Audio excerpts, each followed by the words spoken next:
नमस्कार, स्वागत है आप सभी का आपके अपने YouTube channel Vinod in the point में। हम लोग पढ़ रहे हैं बीपीएससी टीआरई 4 सामान्य अध्ययन से संबंधित महत्वपूर्ण प्रश्न। बिना किसी लौंग लपेटे के शुरू करते हैं आज की प्रश्नोत्तरी। आप सभी लोग जानते हैं टीआरई 4 के सामान्य अध्ययन में 5 भागों से प्रश्न पूछे जाएंगे। प्रश्नों की संख्या कुल 40 होगी। 39 प्रश्नों में से 8 प्रश्न इतिहास, 8 भूगोल, 8 विज्ञान, 8 करंट अफेयर, 8 मैथ के प्रश्न रहेंगे। तो आज के इस वीडियो में पढ़ने वाले हैं इतिहास से संबंधित महत्वपूर्ण प्रश्न। सभी प्रश्न वन लाइनर हैं और आप प्रश्नों को ध्यान से देखिएगा। ये सभी प्रश्न किसी न किसी परीक्षा में पूछे गए हैं। साइमन कमीशन, जिसे श्वेत कमीशन के नाम से भी जाना जाता है, किस वर्ष नियुक्त किया गया? वर्ष 1927। साइमन कमीशन का गठन क्यों किया गया था? तो भारत शासन अधिनियम 1919, मॉन्टेग्यू चेम्सफोर्ड सुधार की समीक्षा के लिए साइमन कमीशन का गठन किया गया था। 1919 में जलियांवाला बाग हत्याकांड भी हुआ था। भारतीयों ने साइमन कमीशन का बहिष्कार क्यों किया था, ये प्रश्न पूछा गया है। तो इसकी वजह थी क्योंकि इसमें कोई भी भारतीय सदस्य नहीं था, इसलिए साइमन कमीशन का बहिष्कार भारतीयों ने किया था। साइमन कमीशन के विरोध में हुए लाठीचार्ज में लाला लाजपत राय घायल हुए तथा कुछ दिनों बाद उनकी मृत्यु हो गई। तो साइमन कमीशन के विरोध में लाला लाजपत राय घायल हुए थे और उसके कुछ दिनों के बाद उनकी मृत्यु हो गई। पंजाब केसरी की उपाधि किसे दी गई थी? लाला लाजपत राय को पंजाब केसरी की उपाधि दी गई थी। साइमन कमीशन की नियुक्ति किसने की थी? बर्केनहेड ने साइमन कमीशन की नियुक्ति की थी। साइमन कमीशन को किस अन्य नाम से जाना जाता है? श्वेत कमीशन के नाम से जाना जाता है, व्हाइट कमीशन। साइमन कमीशन का समर्थन किसने किया था? तो डॉक्टर भीमराव अंबेडकर ने साइमन कमीशन का समर्थन किया था। वहीं पर अन्य भारतीयों ने साइमन कमीशन का विरोध किया था। विरोध करने की वजह थी क्योंकि इसमें कोई भी भारतीय सदस्य नहीं था, लेकिन डॉक्टर भीमराव अंबेडकर ने साइमन कमीशन का समर्थन किया था। साइमन आयोग की नियुक्ति के समय किसके द्वारा भारतीयों के समक्ष सर्वसम्मति से संविधान बनाने की चुनौती रखी गई थी? तो बर्केनहेड। मोतीलाल नेहरू की अध्यक्षता वाली समिति ने अगस्त 1928 में अपनी रिपोर्ट प्रस्तुत की, जिसे नेहरू रिपोर्ट के नाम से जाना जाता है। 1928 में मोतीलाल नेहरू ने अध्यक्षता वाली समिति में अपनी रिपोर्ट प्रस्तुत की, जिसे नेहरू रिपोर्ट के नाम से जाना गया। इस रिपोर्ट में भारत के नए डोमिनियन संविधान का प्रारूप प्रस्तुत किया गया था।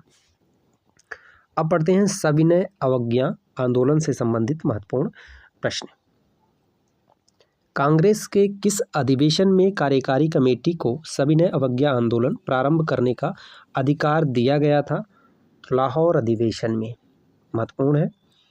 महात्मा गांधी ने वर्ष 1930 में कहाँ से सविनय अवज्ञा आंदोलन का आरंभ किया था? तो दांडी, गुजरात से। दांडी मार्च इन्होंने 1930 से शुरू किया था। ये सभी प्रश्न एनसीईआरटी पर आधारित हैं।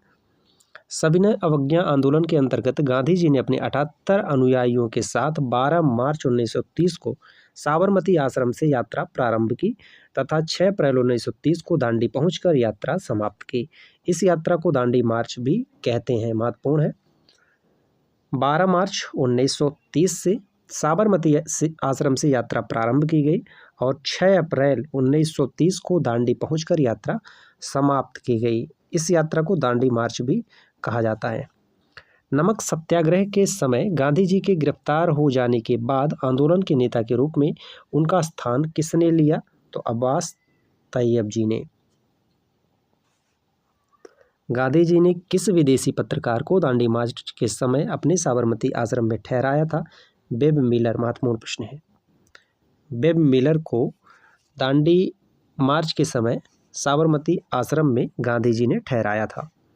महात्मा गांधी धरासना नामक गोदान पर कांग्रेस कार्यकर्ताओं के धावे के समय किस स्थान पर थे? तो यरवदा जेल में थे। खान अब्दुल गफ्फार ने लाल कुर्ती आंदोलन प्रारंभ किया। महत्वपूर्ण है। लाल कुर्ती आंदोलन किसने प्रारंभ किया? खान अब्दुल गफ्फार। इन्हें सीमांत गांधी के नाम से भी जाना जाता है, जिसका मुख्य उद्देश्य अंग्रेजों को भारत से बाहर निकालना था। आचार्य विनोबा भावे किस आंदोलन में शामिल होने के कारण प्रथम बार गिरफ्तार हुए थे? सविनय अवज्ञा आंदोलन। गांधी जी ने सविनय अवज्ञा आंदोलन की असफलता के बाद रचनात्मक कार्यक्रमों को अत्यधिक महत्व दिया। किस आंदोलन के दौरान गढ़वाल रेजिमेंट के सैनिकों ने प्रदर्शनकारियों पर गोली चलाने से इनकार कर दिया? तो सविनय अवज्ञा आंदोलन। अगला प्रश्न है, वर्ष 1930 में अंग्रेज सरकार के विरुद्ध प्रसिद्ध पेशावर कांड का नायक कौन था? वीर चंद्र सिंह गढ़वाली। तमिलनाडु में चक्रवर्ती राजगोपालचारी ने दांडी यात्रा की तरह त्रिचनापल्ली से वेदराण्यम तक की यात्रा की थी। जिया तरंग आंदोलन कहाँ प्रारंभ हुआ था? तो ये नागालैंड से प्रारंभ हुआ था। प्रभावती देवी किस क्षेत्र की स्वतंत्रता संग्राम सेनानी थी? तो चंपारण बिहार। महत्वपूर्ण है क्योंकि ये बिहार की परीक्षा है और ये स्वतंत्रता सेनानी बिहार की भी है। प्रभावती देवी, चंपारण बिहार। बेगूसराय के चौकीदारी टैक्स के विरुद्ध आंदोलन किस एक आंदोलन का भाग था? तो सविनय अवज्ञा आंदोलन। अब पढ़ते हैं गांधी इरविन समझौता एवं गोलमेज सम्मेलन। गांधी इरविन समझौता, जिसे दिल्ली समझौता के नाम से जाना जाता है, कब हुआ था? 5 मार्च 1931 को।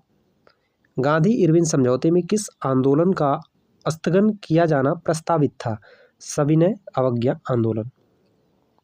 भारतीय राष्ट्रीय कांग्रेस के प्रतिनिधि किस गोलमेज सम्मेलन में शामिल हुए थे? द्वितीय गोलमेज सम्मेलन।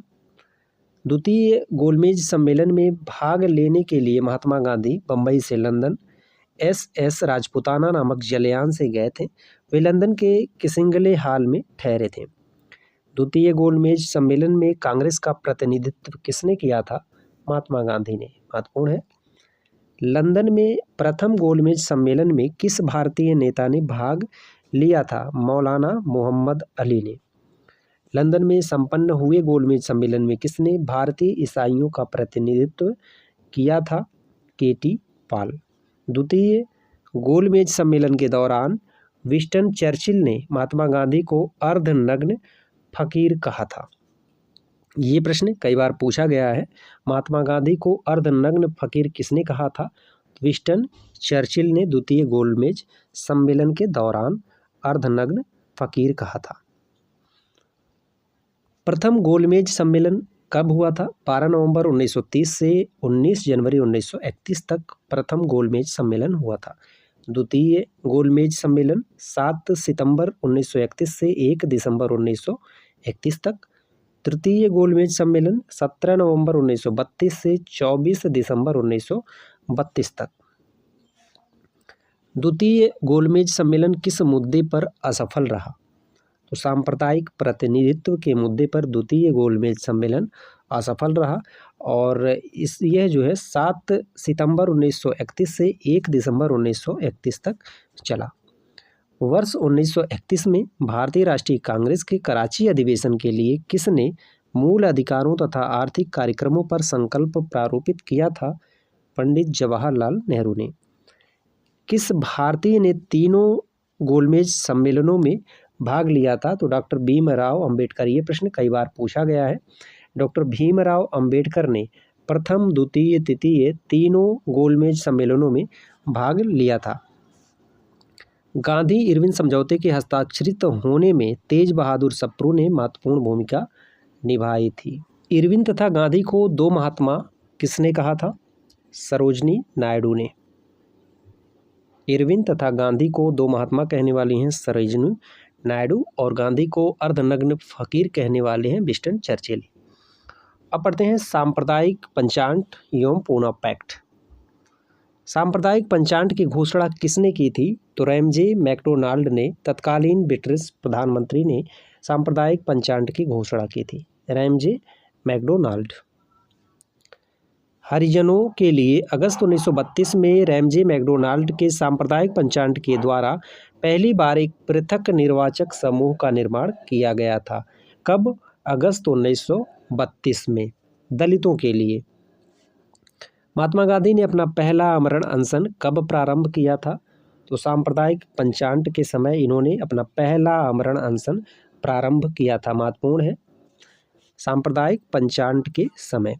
पूना पैक्ट किस वर्ग से संबंधित था? तो ये दलित वर्ग से संबंधित था। BR अम्बेडकर व गांधी जी के मध्य कौन सा समझौता हुआ था? पूना समझौता। डॉक्टर भीमराव अंबेडकर और महात्मा गांधी के बीच पूना समझौता हुआ था। दलित वर्गों का संघ किसने स्थापित किया था? डॉक्टर भीमराव अंबेडकर ने दलित वर्गों का संघ स्थापित किया था। सांप्रदायिक अवार्ड एवं पूना पैक्ट में दलित वर्ग के लिए कितनी सीटें दी गई थीं? तो क्रमशः 71 एवं 148 सीटें दी गई थीं। महात्मा गांधी क्षणिक भूत की भांति धूल उड़ाते हैं लेकिन अस्तर नहीं, यह कथन किसने कहा था?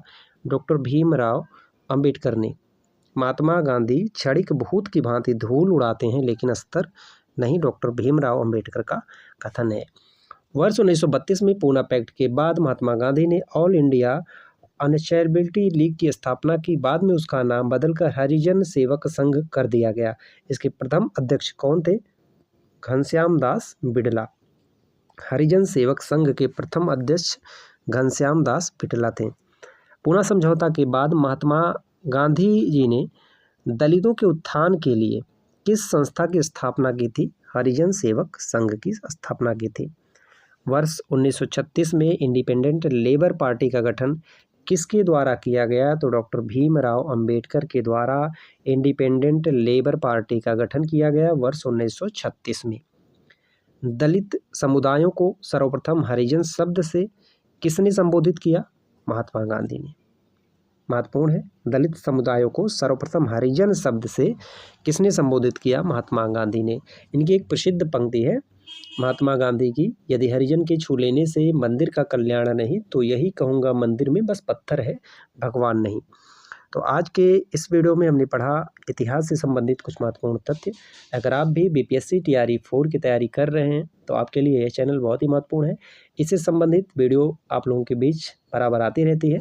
मिलते हैं अगले वीडियो में कुछ नए प्रश्नों के साथ, तब तक के लिए नमस्कार।